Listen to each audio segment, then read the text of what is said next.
இறை வார்த்தை லூக்கா நற்செய்தி அதிகாரம் 1 இறைவசனங்கள் 26 முதல் 38 முடிய.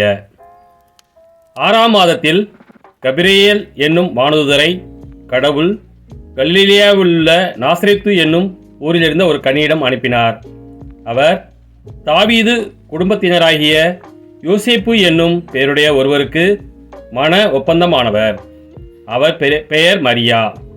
வானதூதர் மரியாவுக்கு தோன்றி, அருள் நிறைந்தவரே வாழ்க, ஆண்டவர் உம்மோடு இருக்கிறார் என்றார். இவ்வார்த்தைகளை கேட்டு அவர் கலங்கி இந்த வாழ்த்து எத்தகையதோ என்று எண்ணிக்கொண்டிருந்தார்.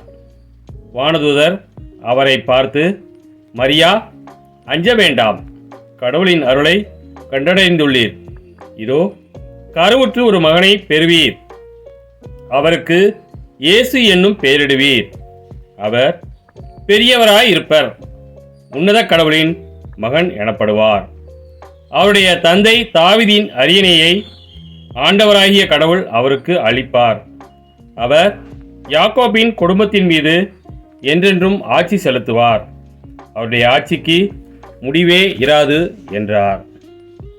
அதற்கு மரியா வானதூதரிடம், இது எப்படி நிகழும்? நான் கன்னி ஆயிற்றே என்றார்.